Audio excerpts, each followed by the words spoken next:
Welcome to The Debate. This is the show where we really dive deep into the ideas and concepts explored in Neon Core Media's The Deep Dive. Every conversation, every argument we have here, it stems directly from the really rich content of the Deep Dive episodes themselves. We take their ideas, their subjects, and we examine them from our angles here on The Debate.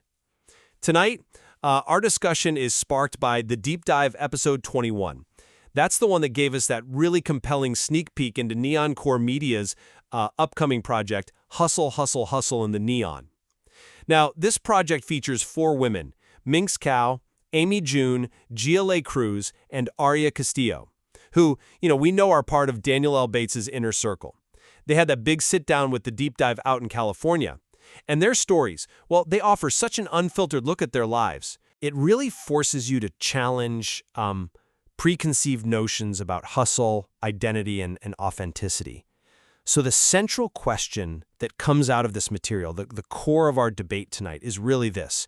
Are these women, through their strategies and self-definitions, are they truly taking back control, reclaiming their agency, and fundamentally redefining what authentic means for them? Or do their experiences actually highlight the inescapable influence of systemic commodification, where everything becomes a product, and the sort of inherent costs of performing a self that is in essence up for sale?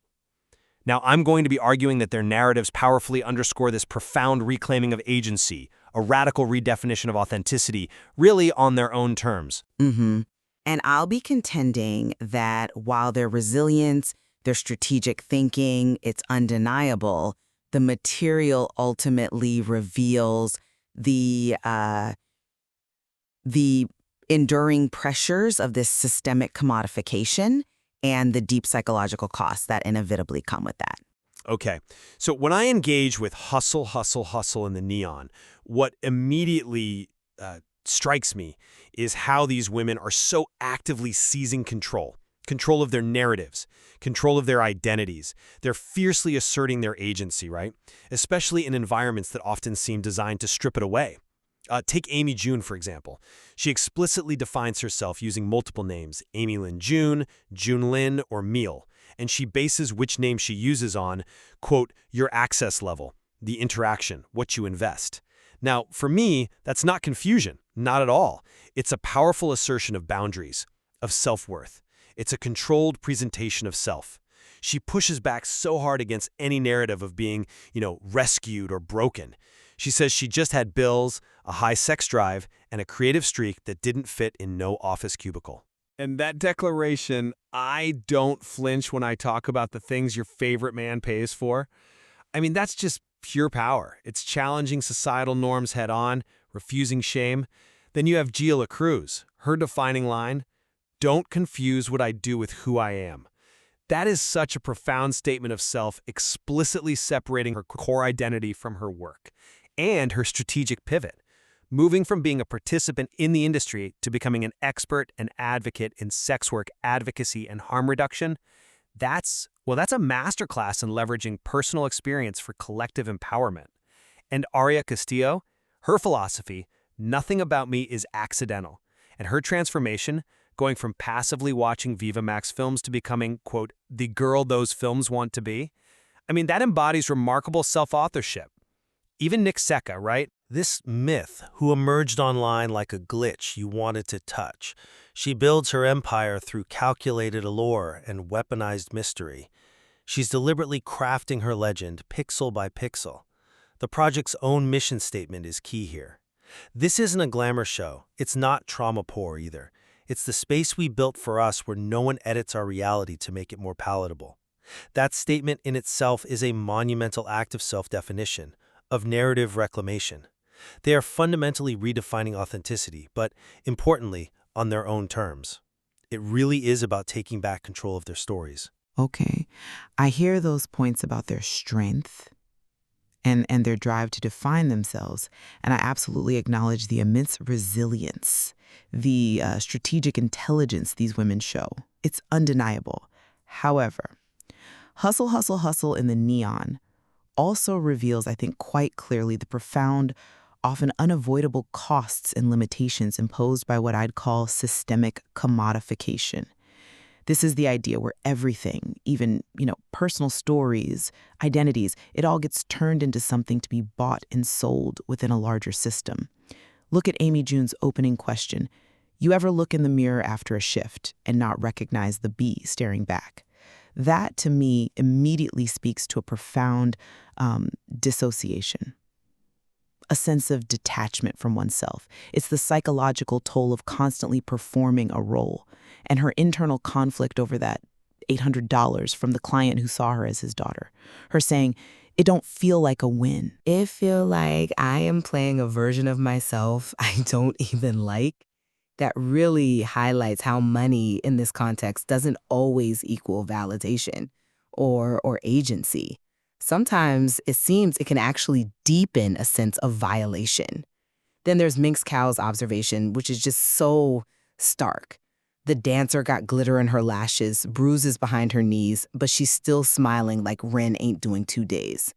That captures the brutal grinds, the emotional labor required, often masking, profound struggle. And her ultimate paradox, we sell illusions, but we're the ones left wondering what's real after the lights go out.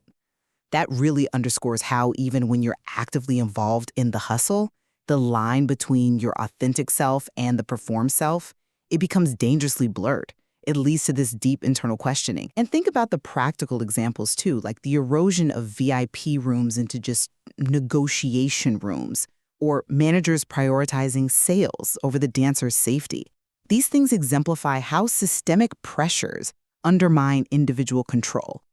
Even that chilling story about Keelani, the dancer who vanished for a non-disclosure retreat after a private flight, it suggests that the allure of quick, big money can lead to situations where agency is severely compromised, even despite apparent success. So these examples, I think, illustrate that even these strategic self-definitions, they operate within and are often shaped by an exploitative architecture, a system built to extract profit that exacts a really heavy psychological and emotional price. Those are certainly powerful examples of the pressures. And look, I don't deny the psychological toll that these women describe. It's clearly there in the material. But what strikes me is that their hustle, it isn't just about survival, right? It's about strategic self-creation. It's about actively shaping who they are within this demanding environment. You framed Amy's multiple names as potential for disassociation. But I see it differently. I see it as a controlled presentation. She explicitly states it's based on your access level, the interaction, what you invest. That feels like a deliberate, active choice to set boundaries. It's not a loss of self.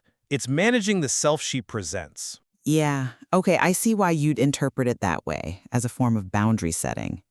And I agree, it is strategic. However, I think that very strategy often internalizes the need for performance. And that performance, even if it's controlled, still leads to what I might call maybe a fundamental break from self is too strong, but certainly a tension. Amy's question about not recognizing herself in the mirror, I think it really underscores that point. It points to an unavoidable psychological cost, where the boundary between self and role is just constantly under challenge. And her admission, it don't feel like a win. It feel like I am playing a version of myself I don't even like. I mean, that's a direct expression of internal conflict, isn't it? The performance, even if chosen, still extracts a cost on her sense of true authenticity. But isn't the very act of choosing to play a role and then defining the terms of that role, isn't that a profound act of agency in itself? Think about Nixika, her curated mystery, her weaponized mystery. These aren't accidental things that just happen. They're intentional methods designed to build value, to build influence. She's leveraging psychology for personal gain. She's turning societal expectations into tools of empowerment. This active construction of identity, even when it involves personas, feels like a deliberate choice for agency, not just a passive reaction to commodification. They are defining what authenticity means for them, in a world that's constantly trying to define it for everyone else. It seems like taking power from the very system that might try to exploit them.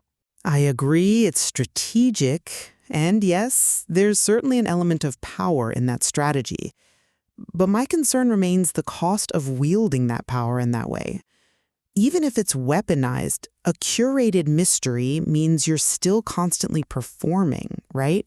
You're maintaining an illusion. And as Minx's almost cynical response to that $800 situation showed, it means he hates himself and you still got the money. So win-win. Well, while that might be pragmatic for survival, it highlights a kind of detachment, doesn't it? A detachment that comes from treating potentially genuine human interaction as just a cold calculation, where the illusion is just the tool to get it. So this suggests that even when you win financially, the emotional cost of playing a role you, quote, don't even like, is still a significant burden. It makes finding a stable, true authenticity elusive. The performance, even if empowering in one sense, can become deeply isolating in another. I understand that concern about the internal cost, and it's a valid point drawn from the material. But I think we might be overlooking the profound acts of self-protection and solidarity that are also really evident in their narratives. These seem like direct responses to those systemic pressures. The material really emphasizes the critical role of chosen family, of community as powerful forms of self-protection against systemic neglect. Gia's pivot, for instance, to sex work advocacy and harm reduction consulting, that isn't just a career change. It feels like a direct counteraction to systemic issues. She's using her personal experience to try and make the industry safer, more ethical, creating systemic change from within. That's a strong point about solidarity and advocacy. Absolutely. I agree it's vital. However, I tend to come at it from a slightly different perspective, which is that the solidarity, the chosen family, the advocacy, it all emerges as a necessary response, doesn't it? A response to widespread systemic exploitation and what seems like a casual disregard for their basic safety.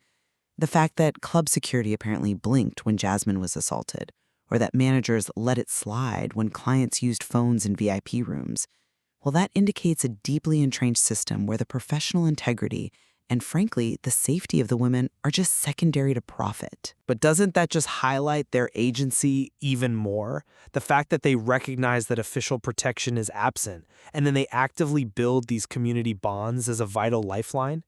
Minx's reflection after the Jasmine incident, that's when I knew they don't protect us unless we protect each other. That sounds like a declaration of collective agency, not just resignation to being exploited. These acts of mutual support, of defiance, like Minx reminding us, we still make them pay for fantasy, even if they think they're streaming it. These demonstrate that even within shifting and exploitative dynamics, the women retain a crucial part of the power. They continue to exert agency, especially through their collective strength. I agree their solidarity is a powerful counterforce, definitely. But consider the story of Kehlani's disappearance again. That ominous phrase, non-disclosure retreat, and the interpretation that that wasn't safe, that was code. It serves as such a stark reminder of the extreme vulnerability that exists even for those who seem successful. And that line, but you can't tell grown women nothing when the flight's private. It's chilling, really. It illustrates how the irresistible pull of quick big money can sometimes override agency, leading to these incredibly high-risk gambles. It highlights the profound limits of individual protection and maybe even collective protection against predatory forces when the system itself is so geared towards exploitation. It shows that even with their chosen family, they are still operating within a highly dangerous framework. Those are certainly sobering points, yes, and they speak to the very real dangers these women navigate. But I want to pivot slightly now to the broader narrative itself. The hustle, hustle, hustle in the Neon Project. Isn't it, in its very conception, a profound act of narrative reclamation? It's the act of taking back and owning their own story, creating a space, as they say, where no one edits our reality to make it more palatable. Amy's explicit rejection of both glamour and trauma porn as a sort of mission statement for the project, that feels like a powerful assertion of their right to self-definition, to define their own authenticity. I genuinely commend the project's intent to reclaim narrative. I do. However, I'm sorry, I just don't quite buy that it fully escapes what I see as the pervasive influence of commodification, that larger architecture of influence we talked about. Minx's earlier question, remember? We sell illusions, but we the ones left wondering what's real after the lights go out. Doesn't that apply not just to the club, but potentially to any performance or hustle, including, online personas or even curated media like a podcast or a show? The very act of presenting an authentic story for public consumption, even if the goal is empowerment, it inherently involves some degree of commodification of experience, doesn't it? But isn't the control over that presentation the crucial difference? Look at Aria Castillo's transformation, becoming the goal within a cultural space she once just observed. That feels like a powerful assertion of self-authorship, actively shaping her own story from within that broader system. And the diverse dynamic of the HHHN hosts themselves, Amy's chaotic energy, Gia's calculation, Nikki's mystery, Aria's quiet power, that allows for such a kaleidoscopic, nuanced look at sex work. It showcases a whole spectrum of experiences and strategies that feel genuinely authentic to them. It pushes back against simplistic, externally imposed portrayals. It's a collective voice, a powerful rebuttal. While that diversity of voice is absolutely vital and powerful, I still think there's a chef's kiss level irony, as the source put it, that Neon Core Media itself shares a name Daniel L. Bates considered for his own company. It subtly hints, perhaps, at the persistent echoes of these broader media structures. It suggests that even acts of narrative rebellion, they still exist within and are inevitably shaped by a larger, often commercially driven ecosystem. And this means that while they are absolutely reclaiming their narrative, the underlying framework of commodification often remains. And the psychological impact of that constant performance, it can still lead to serious internal distress, anxiety, alienation, regardless of how much control they exert over the surface-level story. Well, our discussion tonight, which was deeply inspired by the Deep Dive episode 21 and this sneak peek into hustle, hustle, hustle in the neon, has truly illuminated, I think, the complex interplay between individual agency and these larger systemic pressures. We've heard compelling arguments about how these women powerfully reclaim their identities, how they strategically navigate their worlds, and how they forge these absolutely vital bonds of solidarity, often in the face of immense challenges. Their self-definitions and the very project they're creating, they really stand as testaments to resilience and to a profound demand for authenticity defined on their own terms. And at the same time, we've also considered the pervasive influence of commodification, the significant psychological and, yes, emotional costs of performing a self, and the often grim realities that can undermine even the most strategic efforts at self-preservation. The material definitely leaves us with some unsettling questions about what truly remains real after the performance ends, and the ultimate vulnerability that seems to persist despite remarkable strength and strategic intelligence. Yeah. Ultimately, hustle, hustle, hustle in the neon, as showcased for us by the deep dive, it forces us to confront these really universal questions, doesn't it? What parts of ourselves do we trade for the hustle, for survival, or maybe for success? And what truly remains when the spotlight's dim, when the performance is over? These are definitely not easy questions, and the material certainly doesn't offer simple answers. No, it doesn't. It demands that we look closer, really look beyond the surface, to appreciate the profound nuance and the enduring humanity in every single struggle these women face. It's really a testament, I think, to the kind of rich, layered narratives that the deep dive consistently brings to the table for us to unpack. Indeed. There is always so much more to explore in these stories. Thank you for joining us on The Debate.